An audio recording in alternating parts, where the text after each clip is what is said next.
नमस्कार। मंगल राहु की युति से बनने वाला अंगारक योग 23 अप्रैल से लेकर 1 जून 2024 तक रहने वाला है। इस अंगारक योग का परिणाम पूरे विश्व के ऊपर एवं हम सब के ऊपर क्या होगा उसके बारे में आज इस वीडियो में देखेंगे। सर्वप्रथम तो अंगारक योग को एक नेगेटिव योग कहा गया है, क्योंकि राहु मंगल की नकारात्मक ऊर्जा को और इंटेंसिफाई कर देता है, नेक्स्ट लेवल पर ले जाता है और मंगल की ऊर्जा को ज़्यादा डिस्ट्रक्टिव बना देता है। और उसके बारे में बात करते हुए नारद मुनि ने यह सूत्र दिया है, राहु अंगारकश्चैक राशि ऋषगतो तथा महाभयंच सस्यानाम न च वृष्टि प्रजायते। अर्थात राहु मंगल यदि एक राशि में हो या एक नक्षत्र में हो तो उससे अंगारक योग का निर्माण होता है। उससे पूरे विश्व के अंदर युद्ध के चांसेस होते हैं, आइदर ड्यू टू वॉर या फिर नेचुरल कैलेमिटीज़ के कारण लोगों में भय बना रहता है, एग्रीकल्चरल लॉस होता है और रेन कुछ एरियाज़ में ज़्यादा होगा या कुछ एरियाज़ में बिल्कुल नहीं होगा। उसके कारण जो उपज है, एग्रीकल्चरल जो प्रोडक्ट्स होने वाली है वह नहीं होती और उसके कारण अनाज के दाम बढ़ते हैं। अब ये जो अंगारक योग है वो तो साल में एक दफ़े एवरी टाइम होता ही होता है, लेकिन वह कौन सी राशि में हो रहा है, कौन से नक्षत्र पर हो रहा है, उसके आधार पर वह योग एक तरह से यूनिक हो जाता है, क्योंकि वो जो कॉम्बिनेशन बनेगा वो कई सालों के बाद तकरीबन 18 इयर्स के बाद होगा। सो इस साल 2024 में ये जो अंगारक योग बन रहा है वह मीन राशि में हो रहा है। और उसके बारे में बात करते हुए मयूर चित्रक टीका में यह सूत्र दिया गया है, मीन राशिषु अंगारक योगः जलीय क्लेशान धनहानिम युद्धम च सूचयति। अर्थात मीन राशि में अंगारक योग होने से वाटर रिसोर्सेस लाइक नदी, तालाब और समुद्र में तकलीफ होती है। हरिकन, समुद्री तूफान या सुनामी आने के चांसेस होते हैं। उसमें भी यह अंगारक योग मीन राशि के रेवती नक्षत्र में टाइड कंजक्शन में जब होगा, वो जो समय है वह समय है 14 मई 2024 से लेकर 1 जून 2024 का समय। उस समय के दौरान यह जो नेगेटिविटी है वह और ज़्यादा इंटेंसिफाई हो जाएगी। और उसके बारे में बात करते हुए कुर्म चक्र सिद्धांत के आधार पर ये जो रेवती नक्षत्र जो है वह नक्षत्र नॉर्थ ईस्ट डायरेक्शन को रिप्रेजेंट करता है।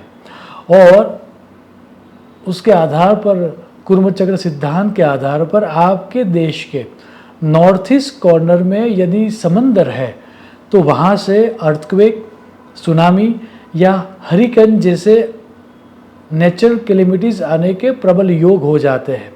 अभी 5 अप्रैल को यूएसए के north east region like New Jersey, New York में जो अर्थक्वेक आया था, वैसा ही अर्थक्वेक या aftershocks north east region में आने की प्रबल संभावना है।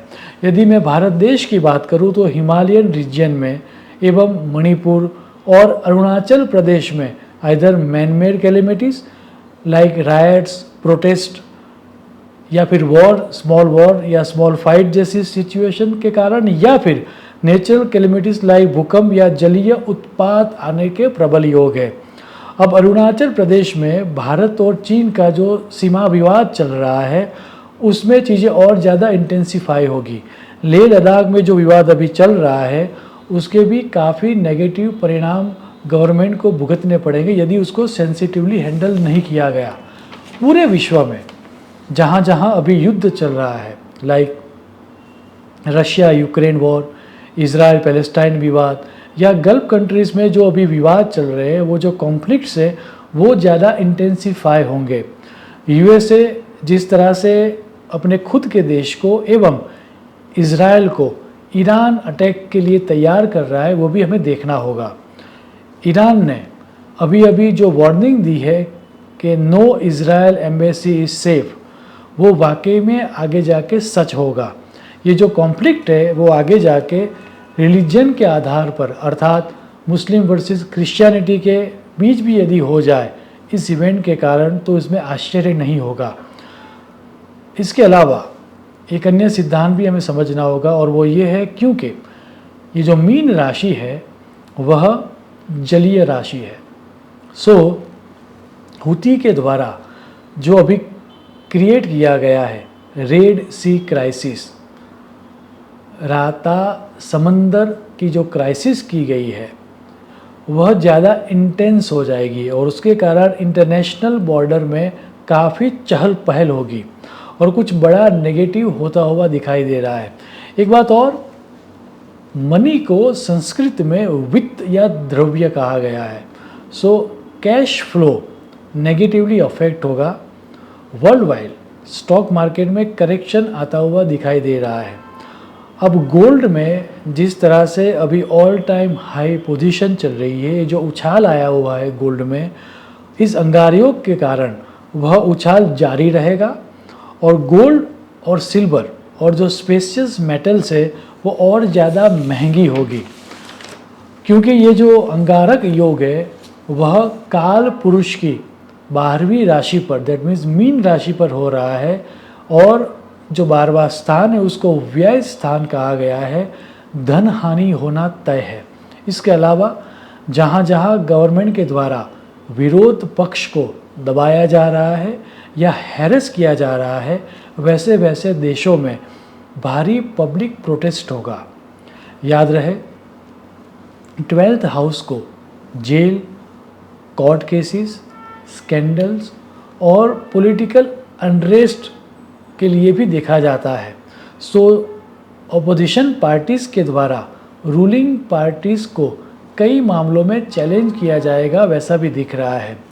अंत में हमारी 12 राशियों के आधार पर एक बात यहाँ पर स्पष्ट करना चाहूँगा कि यहाँ पर जो बात की जा रही है वो आपके जन्म की चंद्र राशि या फिर आपका जो नाम है उसकी राशि देख के आपको ये प्रिडिक्शन देखना है। तो उसके आधार पर, हमारी 12 राशियों के आधार पर हमें ये इस अंगारक योग में कौन कौन से एरियाज़ में ज़्यादा अलर्ट होना पड़ेगा उसके बारे में संक्षिप्त में बात करके मैं मेरी वाणी को विराम दूंगा। मेष राशि वालों को अपने एक्सपेंसेस और लीगल चीज़ों के प्रति ध्यान देना होगा, उनका पेपर वर्क बहुत सटीक होना चाहिए। वृषभ राशि वालों को अपने सोशल सर्कल के प्रति या फिर अपने रिलेटिव्स के प्रति सजग रहना होगा। मिथुन राशि वालों को अपनी कैरियर, बिजनेस या पिता की हेल्थ के प्रति संवेदनशील रहना होगा। कर्क राशि वालों को अपनी रिलीजियस एक्टिविटी के प्रति, ट्रैवलिंग के प्रति, या यदि आप लक के आधार पर जी रहे हो तो उसके प्रति संवेदनशील रहना होगा। सिंह राशि वालों को अपनी हेल्थ के प्रति, एडवेंचरस एक्टिविटीज़ के प्रति, या फिर यदि उनकी कोई सर्जरी के योग है तो उसके प्रति उनको संवेदनशील रहना होगा। कन्या राशि वालों को अपनी मैरिज लाइफ के प्रति, अपनी लव लाइफ के प्रति या देयर क्लोज इंटीमेट रिलेशनशिप के प्रति उनको सजग रहना होगा। तुला राशि वालों को अपने हेल्थ के प्रति और अपने एनिमीज़ के प्रति संवेदनशील रहना होगा।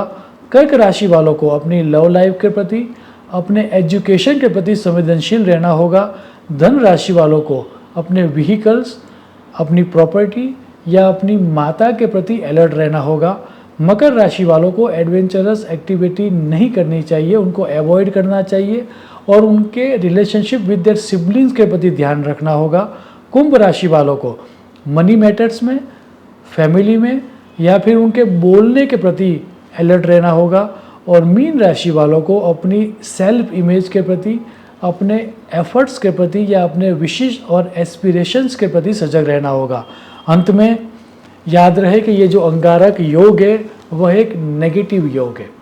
यदि हम हमारी विवेक बुद्धि का उपयोग करेंगे, क्विक डिसीजन नहीं लेंगे, तो ये अंगारक योग हमें उस तरह का नुकसान नहीं पहुंचाएगा।